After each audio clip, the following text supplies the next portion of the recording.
जरा सोचिए, आप अपने परिवार के साथ याट में समुद्र के बीच छुट्टियां मना रहे हो और सुबह उठने पर आप देखते हो कि पूरा समुद्र सूख चुका है और आप वहां फंस चुके हो। कुछ ऐसा ही आज हम इस मूवी में देखेंगे जिसका नाम है सरवाइव। मूवी की शुरुआत में हम देखते हैं एक ओशनोग्राफर टॉम अपनी पत्नी जूलिया और 2 बच्चों कैसी और बेन के साथ कैरेबियन सी में एक यॉट ट्रिप पर निकले हैं। टॉम और बेन मछली पकड़ने में बिजी थे और कैसी अपने गैजेट में खोई हुई थी। तब जूलिया स्विमिंग करने चली गई। अचानक उसे कुछ अजीब महसूस हुआ। उसने चारों तरफ देखा लेकिन समुद्र बिल्कुल शांत था। फिर भी उसे ऐसा लगा जैसे कोई बड़ा और खतरनाक जीव उसके आसपास घूम रहा हो। उसी समय याट के इंस्ट्रूमेंट्स अजीब तरह से काम करने लगे, लेकिन टॉम मछली पकड़ने में इतना बिजी था कि उसने ध्यान नहीं दिया। जूलिया को अजीब महसूस होने लगा और धीरे धीरे वो डूबने लगी। उसने चिल्लाया लेकिन परिवार ने उसकी आवाज नहीं सुनी। पानी उसे याट से दूर खींचने लगा। सिचुएशन क्रिटिकल होते ही टॉम को आखिरकार उसकी आवाज सुनाई दी। उसने जल्दी से याट को जूलिया की ओर बढ़ाया। टॉम पानी में कूद पड़ा और बच्चों की मदद से जूलिया को याट पर खींचकर होश में लाया। टॉम गुस्से में था क्योंकि वो हमेशा कहता था कि स्विमिंग से पहले सबको बताना जरूरी है। जूलिया ने माफी मांगी और जल्द ही ये बात सब भूल गए। इसके बाद परिवार छोटा बेटा बेन का बर्थडे सेलिब्रेट करता है। उसी समय कैसी के बॉयफ्रेंड का कॉल आता है। वो कैसी से उसके स्विमिंग के बारे में पूछता है, लेकिन तभी बैकग्राउंड में अचानक एक जबरदस्त तूफान शुरू हो जाता है। कैसी घबरा जाती है, लेकिन उसका बॉयफ्रेंड उसे भरोसा दिलाता है कि वो सेफ है। फिर अचानक कॉल कट जाता है। कैसी अपने पेरेंट्स को जमीन पर आए तूफान के बारे में बताती है, लेकिन तभी याट में तेज झटके महसूस होते हैं। सभी भागकर डेक पर जाते हैं और देखते हैं कि विशाल व्हेल्स उनके याट के आसपास तैर रही हैं। टॉम समझाता है कि कभी कभी व्हेल्स तूफान के दौरान डिसोरिएंटेड हो जाते हैं, लेकिन ये जानवर याट को धक्का दे रहे थे, जिससे उनकी सेफ्टी खतरे में पड़ रही थी। टॉम पानी में कूदता है और थोड़ी देर बाद घायल हालत में वापस आता है। वो समझने की कोशिश कर रहा था कि आखिर क्या हो रहा है, लेकिन इस दौरान वो प्रोपेलर से कट गया। जूलिया उसके कंधे पर टांके लगाती है और टॉम बताता है कि याट के शाफ्ट्स मुड़े हुए लग रहे हैं, शायद किसी व्हेल की टेल से टकराने की वजह से। अब उनके लिए यहाँ से निकल पाना मुश्किल है। बाद में कैसी सिग्नल रिस्टोर करने की कोशिश करती है, लेकिन कोई नेटवर्क नहीं मिलता। रेडियो भी कोई सिग्नल नहीं पकड़ रहा। टॉम सप्लाई का कैलकुलेशन करता है। पानी सिर्फ 4 दिनों के लिए बचा है, लेकिन वो एक शिपिंग रूट पर थे तो कोई ना कोई उन्हें ढूंढ ही लेगा। इसी बीच बाहर से अजीब आवाजें आने लगती हैं। जब पूरा परिवार डेक पर जाता है तो वो देखते हैं कि आसमान से चमकती हुई चीजें गिर रही हैं। वो धीरे धीरे और करीब आती जाती हैं। टॉम रिस्क लेकर इंजन स्टार्ट करता है और याट को अगले गिरते मीटेराइट से दूर ले जाने में कामयाब हो जाता है, लेकिन इस प्रोसेस में इंजन पूरी तरह डैमेज हो जाता है। अगली चीज इतनी पास गिरती है कि परिवार देख सकता है कि ये असल में अर्थ के आर्टिफिशियल सैटेलाइट्स हैं। अचानक तेज हवाएं चलने लगती हैं और याट के इंस्ट्रूमेंट्स बेकाबू हो जाते हैं। डरे हुए परिवार के लोग याट के अंदर छिप जाते हैं, जो तेज लहरों में हिल रहा होता है। वो लाइफ जैकेट पहन लेते हैं और सबसे बुरे हालात के लिए तैयार हो जाते हैं। टॉम एक फ्लेयर गन से मदद का सिग्नल भेजने की कोशिश करता है, लेकिन कुछ भी काम नहीं करता।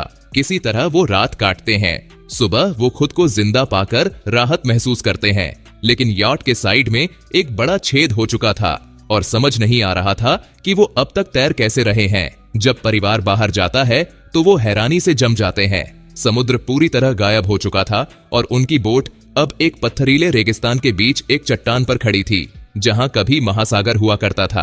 कुछ समय बाद टॉम अपने परिवार को समझाने की कोशिश करता है कि जरूरी नहीं कि सभी लोग खत्म हो गए हों। वो कुछ माप लेता है और महसूस करता है कि कंपास गलत दिशा दिखा रहा है। नॉर्थ अब वहां नहीं है जहां होना चाहिए। इसका मतलब है कि पृथ्वी के पोल्स शिफ्ट हो चुके हैं। ऐसा पहले भी हुआ है, लेकिन बहुत सालों पहले। अब यह साफ हो जाता है कि समुद्र पीछे हटकर वहां चला गया है जहां कभी जमीन थी, और सबसे ज्यादा संभावना यही है कि इंसानियत लगभग खत्म हो चुकी है। कैसी ये सच्चाई बर्दाश्त नहीं कर पाती और रोते हुए केबिन में भाग जाती है। इस बीच जूलिया बची हुई सप्लाई चेक करने लगती है, जबकि बेन आसमान में ढेर सारे कलरफुल बलून्स छोड़ता है, इस उम्मीद में कि कोई सर्वाइवर उन्हें देख सके और उनकी मदद के लिए आए। टॉम रेडियो ऑन करता है और डिस्ट्रेस सिग्नल भेजने लगता है। अचानक उसे एक जवाब मिलता है। ये नॉटो नाम के एक छोटे सबमरीन के कैप्टन का है। वो और उसका साथी गहरे पानी के नीचे थे जब ये तबाही हुई, इसीलिए वो बच गए। लेकिन अब सभी कम्युनिकेशन सिस्टम फेल हो चुके हैं और किसी से मदद की उम्मीद करना बेकार है। अपने कैलकुलेशन के आधार पर नाटो बताता है कि समुद्र करीब 1 हफ्ते में वापस आ जाएगा और तब हालात और भी खतरनाक होंगे। इसलिए वो उन्हें सलाह देता है कि वो किसी ऊंची जगह पर चले जाएं और वहां रुकें। जूलिया तुरंत बच्चों को अपने सामान पैक करने के लिए कहती है। टॉम नाटो से पूछता है कि क्या वो उनके बच्चों को बचा सकता है। नाटो बताता है कि उसकी सबमरीन बहुत छोटी है और वो सिर्फ एक ही इंसान को ले जा सकता है। थोड़ी बातचीत और समझाने के बाद टॉम किसी तरह नाटो को मनाने में कामयाब हो जाता है कि वो दोनों बच्चों को ले जाए। फिर वो अपनी कोऑर्डिनेट्स देता है और एक नॉटिकल मैप पर लोकेशन चार्ट करता है। टॉम वादा करता है कि वो वहां कुछ ही दिनों में पहुंच जाएगा। अगली सुबह परिवार अपनी जर्नी के लिए लगभग तैयार होता है। टॉम डेक पर जाता है और अचानक देखता है कि एक आदमी अपने कुत्ते के साथ उनकी तरफ आ रहा है। टॉम उसकी ओर बढ़ता है और उसे ग्रीट करता है, लेकिन तभी उसे महसूस होता है कि वो आदमी घायल है। टॉम तुरंत उसे पानी ऑफर करता है। वो आदमी पानी पीता है और फिर अचानक टॉम के चेहरे पर मुक्का मार देता है। ये देखकर जूलिया घबरा जाती है और तुरंत अपने पति की तरफ दौड़ती है, लेकिन तभी वो आदमी एक नुकीले भाले जैसी चीज टॉम के सीने में घोंप देता है। टॉम दर्द से गिर जाता है। कुत्ता जूलिया को रोकने लगता है और वो खुद भी सदमे में जम जाती है। उसे एहसास हो जाता है कि टॉम को बचाना अब नामुमकिन है। जूलिया फौरन यॉट की तरफ भागती है, लेकिन वो आदमी उसका पीछा करता है और उसके हाथ में चोट पहुंचाता है। फिर भी जूलिया किसी तरह डेक पर चढ़ जाती है। उसकी चीखें सुनकर कैसी और बेन दौड़कर उसकी मदद के लिए आते हैं। तीनों मिलकर केबिन के दरवाजे को बैरिकेड कर देते हैं। इसके बाद जूलिया कैसी और बेन को एक लॉकर में छुपा देती है। वो अपनी बेटी को फ्लेयर गन देती है और कहती है कि इसे सिर्फ आखिरी ऑप्शन के तौर पर इस्तेमाल करना। उधर वो हत्यारा दरवाजा तोड़ने की कोशिश करता है और आखिरकार कामयाब हो जाता है। जूलिया चुपके से बाथरूम में जाकर अपने जख्म पर पट्टी बांधती है। वो आदमी यार्ड में तलाश करने लगता है, जबकि जूलिया किचन नाइफ से खुद को तैयार कर लेती है। जब वो केबिन में घुसता है, जूलिया नीचे कूद जाती है और यार्ड के नीचे छिप जाती है। हत्यारा यार्ड के छेद से झांकता है, लेकिन जूलिया उसे नजर नहीं आती। लेकिन तभी उसका कुत्ता जूलिया पर हमला कर देता है, जिससे मजबूरन उसे कुत्ते को मारना पड़ता है। आदमी कुत्ते की दर्द भरी आवाज सुनता है, बाहर आता है और उसका बॉडी देख लेता है। इसी बीच जूलिया दूसरी तरफ से यार्ड पर चढ़ जाती है, लेकिन सीधे हत्यारे के हाथों में फंस जाती है। वो उसे बेरहमी से पीटता है, उसे सोफे पर फेंक देता है और उसका गला दबाने की कोशिश करता है। कैसी ये सब देख रही होती है और उसे एहसास होता है कि अब यही आखिरी मौका है। वो लॉकर खोलती है और हत्यारे पर फ्लेयर गन से फायर कर देती है। गोली लगने से वो झटक कर दूर गिर जाता है, लेकिन फ्लेयर की वजह से यार्ड में आग लग जाती है। जूलिया जल्दी से बच्चों को वहां से भागने के लिए कहती है और खुद चुपके से गैली में जाती है। हत्यारा, जो अभी सिर्फ घायल हुआ था, फिर से हमला करने की कोशिश करता है, लेकिन जूलिया उसे जोर से लात मारकर दूर फेंक देती है। फिर वो जल्दी से पैक किए हुए बैग उठाती है और नीचे कूद जाती है। वहीं बेन अपने पिता टॉम के बॉडी को देख लेता है। कैसी बॉडी के पास भागती है और रोने लगती है। जूलिया अपने मृत पति को आखिरी बार चूमती है, लेकिन जैसे ही वो कातिल को जलती हुई नाव से कूदते देखती है, वो तुरंत बच्चों को लेकर वहां से निकल जाती है। उनके पीछे नाव जोरदार धमाके से फट जाती है। परिवार तेजी से पत्थरों से भरे रेगिस्तान में भागता है और जल्दी ही एक चट्टानी घाटी में शेल्टर लेता है, जहां एक छोटी नदी बह रही होती है, लेकिन उसका पानी खारा और पीने लायक नहीं होता। कैसी अपने भाई के साथ थोड़ा सा पानी शेयर करती है, लेकिन वो पीने से मना कर देता है। लड़का खुद को दोषी महसूस करता है, क्योंकि उसे लगता है कि कातिल उसकी वजह से आया क्योंकि उसने गुब्बारे देखे थे। कैसी भी यही बात कहती है, लेकिन जूलिया उसे रोक देती है और अपने बेटे का बचाव करती है। समझाती है कि उसने जानबूझकर कुछ गलत नहीं किया। जूलिया बच्चों से कहती है कि हिम्मत रखो, क्योंकि आगे लंबा सफर तय करना है। तभी उसे फिर से कातिल दिखता है, जो अब भी उनका पीछा कर रहा होता है। परिवार दोबारा भागना शुरू कर देता है। शाम को बेन एक मरे हुए हैमर हेड शार्क का बॉडी देखता है और उसे काटने की कोशिश करता है, लेकिन तभी जूलिया कातिल को देख लेती है और बच्चों को दौड़ने कहती है। भागते हुए वो समुंदर के सूखे हुए हिस्से से होकर गुजरते हैं, जहां चारों तरफ इंसानों द्वारा फेंका गया प्लास्टिक और कचरा बिखरा होता है। जल्द ही जूलिया देखती है कि बेन बहुत ज्यादा डिहाइड्रेटेड हो चुका है, इसलिए वो उसे आखिरी कुछ बूंदें पानी की देती है। कैसी का हौसला टूट जाता है। उसे लगता है कि अब उनके बचने का कोई चांस नहीं है, लेकिन जूलिया कहती है कि उन्हें चलते रहना होगा।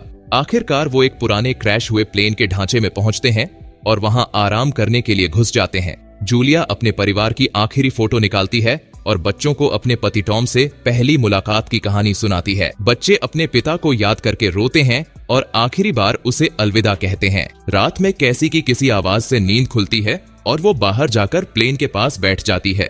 अंधेरे में कातिल उसके पास आता है, लेकिन उसे नहीं पता होता कि कैसी खुद उसे फंसाने के लिए वहां बैठी है। जैसे ही कातिल उसे पकड़ने की कोशिश करता है, जूलिया अचानक हमला करके चाकू से उसे मार देती है।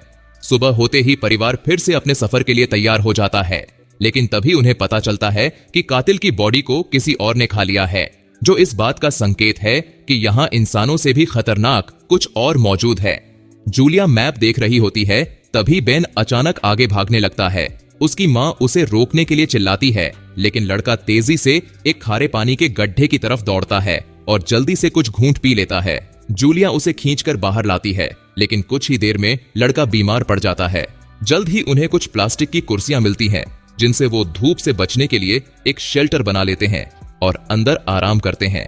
लेकिन तभी जूलिया को अजीब आवाजें सुनाई देती हैं।